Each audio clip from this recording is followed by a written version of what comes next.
तो Galaxy S26 series मेरे हाथ में है। अगला पूरा साल लोग इसकी बातें करने वाले हैं जब तक अगला आईफोन नहीं लॉन्च होता।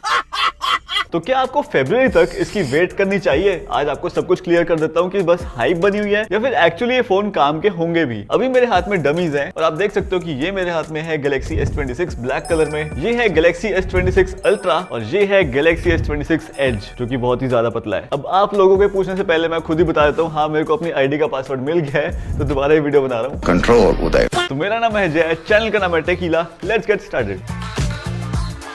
सबसे पहले आप ये देखो, ये है Galaxy S26 जो कि मैट ब्लैक कलर में, मुझे तो बहुत ज्यादा क्लासी लग रहा है। अगर ये S26 Edge देखो तो इसका डिजाइन आपको दिख ही रहा होगा, iPhone 17 Pro से कुछ ज्यादा इंस्पायर हो गया ये, बट काफी ज्यादा पॉसिबिलिटी है कि S26 Edge का जो लॉन्च है वो थोड़ा डिले हो जाएगा या हो सकता है कैंसिल भी हो जाए। क्यों हिला डाला ना? क्योंकि आपको पता है कि S25 Edge तो बिल्कुल बिका नहीं था इनका, तो हो सकता है कि इस बार ये ना बेचें इसको। तो चलो अब एक एक करके इन सब फोन्स का बताता हूँ कि इनमें क्या क्या नए चेंजेस आए हैं और आपको लेने चाहिए या फिर नहीं। दोनों का डिजाइन बिल्कुल सिमिलर ही है, बस जो S26 है उसके जो एजेस वो थोड़े राउंडेड ज्यादा हैं। और अगर कैमरा को देखोगे तो इसके ऊपर ये जो रिंग्स हैं कोई फ्रेम नहीं है अलग से, बट अगर S26 को देखोगे तो यहाँ पे Z Fold 7 जैसे अलग से कैमरा मॉड्यूल है पूरा। एंड सेम स्टोरी है Galaxy S26 Plus और Ultra की भी। S26 का डिस्प्ले साइज जो पहले 6.2 इंच था अब 6.3 इंच हो चुका है, पर हाँ जो पहले थिकनेस थी वो थी 7.2 mm, उसको कम करके कर दिया 6.9 mm। बाकी सारे जो डिस्प्ले के स्पेक्स हैं वो सेम ही है। और S26 के जो कैमरा के मेगापिक्सल्स हैं उसमें भी कोई डिफरेंस नहीं आया, तीनों की तीनों सेम है। कैमरा की क्वालिटी ऑब्वियसली इंप्रूव करेंगे, कैमरा के अपर्चर साइज भी बढ़ सकते हैं जिसकी वजह से फोटो और वीडियो क्वालिटी बेटर आएगी। अब बात कर लेते हैं कि इसके अंदर प्रोसेसर कौन से होंगे। तो देखो, या तो इसमें होगा सैमसंग का खुद का Exynos 2600 या फिर हो सकता है स्नैपड्रैगन का 8 Elite Gen 5। पर हाँ, ये जो Exynos है ये भी कोई नॉर्मल Exynos नहीं है, इसमें कुछ स्पेशल हो सकता है जो कि आपको आगे बताता हूँ। बाकी ऑब्वियसली ये Android 16 के साथ लॉन्च होगा और इसके अंदर होगा One UI 8.5 और काफी चांसेस है कि इस बार के जो बेस मॉडल है वो 128 GB नहीं बल्कि 256 GB के साथ लॉन्च होंगे,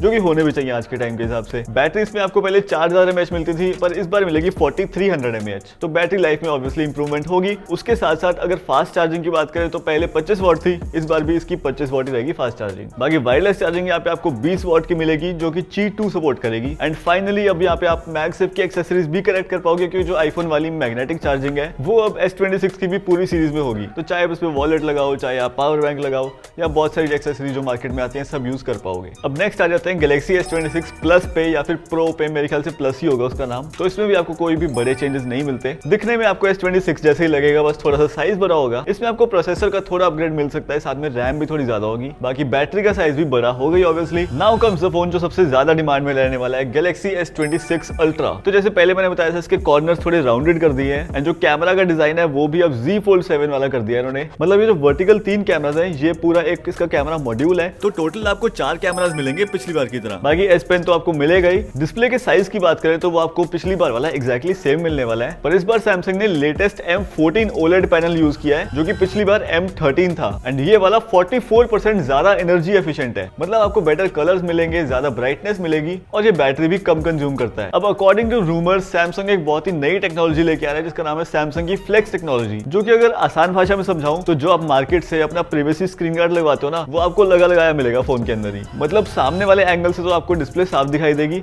पर अगर आप इस फीचर को ऑन कर दोगे तो साइड वाले लोगों को अगर कोई दूसरे एंगल से देख रहा है तो उसको फोन की स्क्रीन नहीं दिखाई देगी। बाकी इसमें कुछ ऐसे फीचर्स भी हो सकते हैं कि जब आप कोई अपना पासवर्ड टाइप करो या फिर पिन टाइप करो, सिर्फ उतने टाइम के लिए आपकी जो डिस्प्ले है वो हिडन हो जाएगी, वैसे वो शो होती रहेगी। अब बात कर लेते हैं भाई कैमरा की, जिसकी वजह से लोग इस फोन को खरीदते हैं। तो यहाँ पे मैंने आपको बताया कि सेम कैमरास मिल रहे हैं पिछली बार की तरह और सभी के जो मेगापिक्सल्स हैं वो एग्जैक्टली सेम है, पर इसका मतलब ये नहीं कि कैमरास में कोई इंप्रूवमेंट नहीं है। यहाँ पे आपको अपर्चर्स में डिफरेंस देखने को मिलेगा एंड इस बार जो कैमरा सेंसर्स है वो भी नए डालेंगे, जिसकी वजह से जो लो लाइट फोटोग्राफी है, जूम शॉट्स हो गए या फिर क्लोजअप शॉट्स हो गए, सब में बहुत ज्यादा डिफरेंस आने वाला है और आपको काफी इंप्रूवमेंट मिलने वाली है फोटोज और वीडियोस दोनों में ही। देखो फोटोज तो हमको पता है कि आईफोन से काफी ज्यादा बेटर खींचता है सैमसंग, बट मैं वेट कर रहा हूँ उस दिन की जिस दिन मैं बोल पाऊंगा कि भाई सैमसंग का कैमरा आईफोन से बेटर है इन टर्म्स ऑफ वीडियो, और हो सकता है कि इस बार ये आईफोन को क्रॉस ही कर जाए। आपको क्या लगता है वैसे कमेंट में बताना। बाकी अब आपको प्रोसेसर में भी एक मैसिव चेंज देखने को मिलेगा, क्योंकि या तो इस बार सैमसंग डालेगा स्नैपड्रैगन का 8 Elite Gen 5 processor for Galaxy या फिर डालेगा Exynos 2600। पर ये जो Exynos 2600 है ना, ये 2 नैनोमीटर पे बेस्ड होगा एंड 2 नैनोमीटर वाले प्रोसेसर मेरे ख्याल से भाई बहुत ही कम है मार्केट में, शायद 1 या 2 डिवाइसेस होंगे मुश्किल से। अगर बेंचमार्क्स की बात करें तो बेंचमार्क्स में तो ये 8 Elite फॉर Galaxy को बीट कर रहा है। बाकी जब हमारे हाथ में चीज आएगी तो अच्छे से टेस्ट करके तो तभी बता पाएंगे। और पता है, अकॉर्डिंग टू रिपोर्ट्स ना,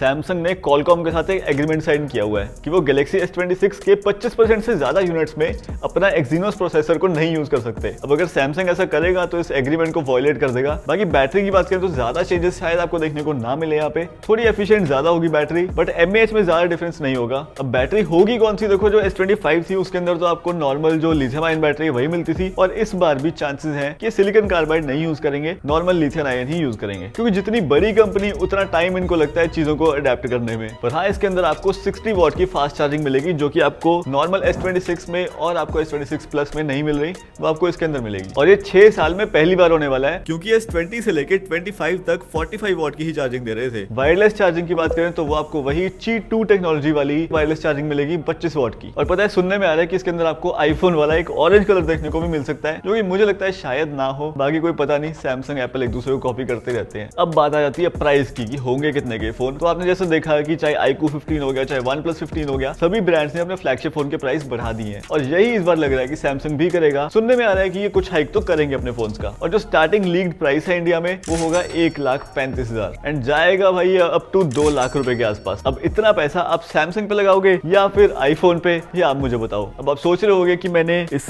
एज की बात तो की नहीं, तो इसके बारे में मैं आपको बता ही चुका हूँ कि इसके इंडिया में लॉन्च होने के चांसेस बहुत ही कम है। पर फिर भी अगर आपको इंटरेस्ट है तो ये स्पेक्स मैंने इसके स्क्रीन पे डाल दिए हैं, ये आप खुद ही चेक कर लो। अब आप मुझे बताओ कि इन सब में से आपको कौन सा फोन बेस्ट लगा और कौन सा आप खरीदना चाहते हो। बाकी इनकी अनबॉक्सिंग तो आपको ऑब्वियसली टेगीला पे मिल ही जाएगी, तो चैनल को सब्सक्राइब जरूर कर लेना, और हम मिलते हैं अगले वीडियो में। चलो बाय।